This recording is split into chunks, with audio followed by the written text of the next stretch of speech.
With the public portion of the Cowboys' organized team activities wrapped up, the vibe around the facility has started to settle, but not without leaving some intriguing narratives behind. These early off-season sessions might not have the pads or full contact intensity, but they're a crucial glimpse into how players are progressing, where position battles stand, and what the coaching staff might be prioritizing ahead of minicamp and training camp. And while June football isn't the same as Sunday clashes in the fall, the groundwork for those regular season moments is being laid right now. One of the most talked about names over the course of OTAs has been cornerback Kaiir Elam. After an underwhelming stint in Buffalo, this fresh start in Dallas appears to be bringing out the version of Elam fans expected when he was drafted in the first round. Every time the media had access during OTAs, Elam's name popped up with a pass breakup, tight coverage, or some form of impact play. That kind of consistency matters, especially in a secondary that's been dealing with injuries and uncertainty. With Trayvon Diggs still working back from his injury and others not at full speed, Elam might find himself in a starting role early, depending on how the lineup shakes out with Darren Bland and the rest of the group. And while it's still early, that kind of early impression can carry a lot of weight when the coaching staff starts setting depth charts. Linebacker is another area where things are starting to take shape. Right now, Jack Sanborn and Kenneth Murray seem to be pulling ahead as the presumed starters. Both have been taking the lion's share of first-team reps.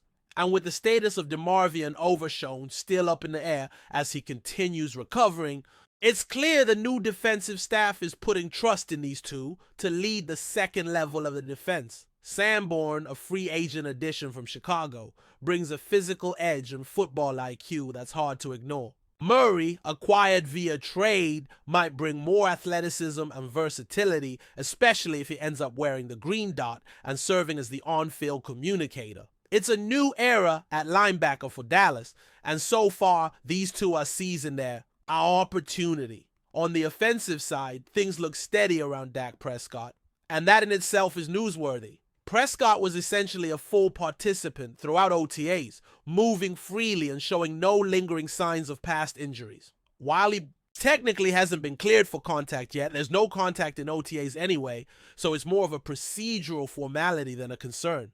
Seeing him sprint, roll out, and hit receivers with timing and confidence is exactly what the Cowboys need heading into a season where expectations will be sky high once again. Off the field, Dak also welcomed the birth of his second daughter, adding a personal milestone to his offseason. There's also been some buzz about his look, rocking a shooting sleeve that fans are already linking to a bit of swagger, reminiscent of past QBs who brought a certain energy to the field. At the end of the day, though, it's about staying healthy. That's been one of the biggest hurdles for Prescott in recent years. And while some of it is simply bad luck, it's an area that will always linger in the background until proven otherwise. Another name drawing attention on defense is Wanya Thomas. With several safeties sidelined, including Malik Hooker and Donovan Wilson, Thomas has taken full advantage of his reps with the first team. He's even rotated into nickel corner spots in certain packages, showing a versatility that will only help his stock. Coaches often love guys who can play multiple roles, and Thomas is quietly becoming one of those do-it-all contributors. Even if he doesn't end up starting, he looks like a lock to be a core special teams piece and a dependable depth option. When you're getting consistent first team work in OTAs, that's usually a sign that the coaching staff wants a long look at you. And Thomas is doing his part to stand out. On the offensive line, the name that keeps coming up is Tyler Guyton. Entering his second year out of Oklahoma, Guyton has clearly taken this offseason seriously.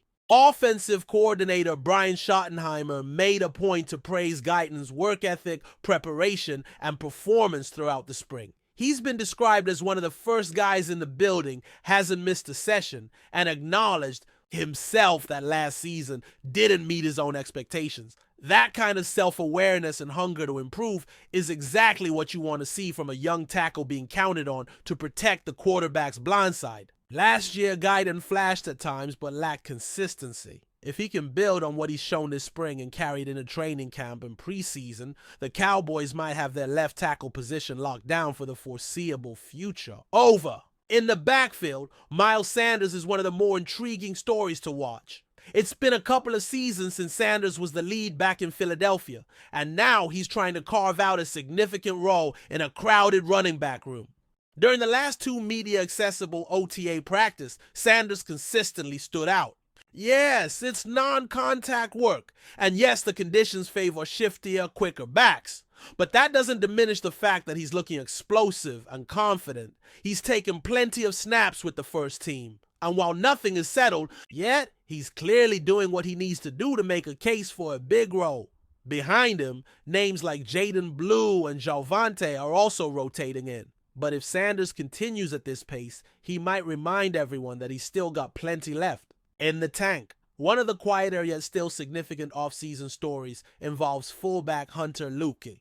In an NFL landscape where true fullbacks are rare, Luepke's ability to contribute across multiple positions is making him a favorite with the coaching staff. Whether he's lining up at running back, fullback, or even tight end, the reports out of OTA say the same thing. He does everything well. Coaches love effort, versatility, and reliability, and Luepke seems to check all of those boxes. It feels increasingly likely that he not only makes the roster, but also carves out a role in this offense that maximizes his unique skill set. It's not flashy, but these are the kind of players that become coaching staff favorites and quietly play pivotal roles over the course of a season. Jay Toia, the defensive tackle, also earned himself some spotlight. While it's easy to write off OTA rotations as experimental, the fact that Toia got significant reps with the first team suggests the staff is giving him a serious look. No one's expecting him to leapfrog established names like Mazi Smith overnight, but in a rotation-heavy position like defensive tackle.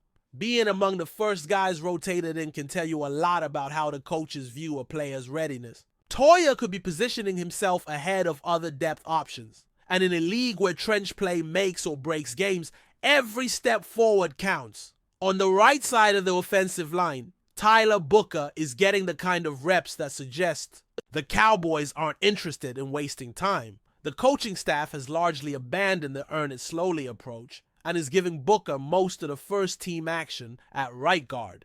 That's exactly what you should do with the top 15. Pick who's projected to be a foundational piece of your line. Let him build chemistry now. Let him make mistakes and learn in June rather than October. It's refreshing to see the staff not playing games with talent and instead leaning into a straightforward developmental path. Booker is their best right guard option, and they're treating him as such. All of these early standouts have helped generate some positive momentum, but not everything is going smoothly in Dallas. The situation surrounding Micah Parsons' contract extension is starting to cast a shadow. Parsons reportedly asked the team to initiate talks with his agent. So far, the Cowboys haven't picked up the phone. When asked about it, Stephen Jones had little to say, at one point even threatening to end an interview if the questions continued. This isn't the kind of energy you want surrounding your most dominant player. Parsons is a game changer, a cornerstone, and dragging your feet on securing his long-term future feels like the kind of mistake that can lead to unnecessary drama. The Cowboys have been through these contract sagas before, and it rarely ends well when they let it linger. Just make the call. Work out the deal, keep your generational talent happy, and focused on football. The same sense of friction seems to be brewing with Trevon Diggs. According to multiple reports, Diggs' contract contains a clause that requires him to participate in over 84% of the team's offseason program, or else he forfeits $500,000. He's been doing his rehab away from the team, which doesn't count toward that participation requirement. That alone could be enough to cost him that money. And when you consider the back and forth between his camp and the Cowboys training staff about how his injury was handled, it's hard not to sense tension. But before we continue, don't forget to subscribe to our channel and give this video a like. Your support helps us keep bringing you the latest updates on the Dallas Cowboys. Feel free to share your thoughts on the news in the comments as well. As the NFL offseason heats up, one particular rumor has begun to pick up steam, and it's one that's turning heads in Texas and beyond. According to whispers around the league, the Dallas Cowboys could be eyeing a blockbuster move that would send 4-time Pro Bowler Derrick Henry to Arlington. While nothing has been confirmed, the very idea of Henry donning the star on his helmet is enough to ignite the imagination of Cowboys Nation. Sources close to the situation suggest that informal discussions have taken place between Henry's camp and Dallas decision makers, though no official negotiations are underway. The Cowboys, who are still searching for a dominant presence in the backfield following Ezekiel Elliott's departure and Tony Pollard's inconsistent flashes, may view Henry as the missing piece in a team desperate to make a deep playoff run. With Mike McCarthy looking to reestablish a more physical identity on offense, Henry's bruising style could be the perfect match. Adding fuel to the fire is the fact that Henry, now 31, may be seeking a fresh start and a chance to contend. After years of carrying the Tennessee Titans on his back, he could see Dallas, with its top-tier offensive line, dynamic receiving core, and a defense capable of flipping the field, as an ideal landing spot. From a financial standpoint, the move would require some cap gymnastics, but that's never stopped Jerry Jones from chasing star power. Fans and analysts alike are speculating whether this is a classic Cowboys smokescreen or a genuine pursuit. Social media has exploded with mock-ups of Henry in a Cowboys uniform, and the buzz is growing louder by the day. If the rumors are true, Dallas could be on the verge of one of the most exciting signings of the offseason. For now, it remains just that, a rumor. But in the NFL, where smoke often leads to fire, don't count anything out just yet. That's it for this update. If you enjoyed the video and want to keep receiving exclusive news about the Dallas Cowboys, please subscribe to our channel and give this video a like. We always look forward to your comments and opinions. See you in the next video.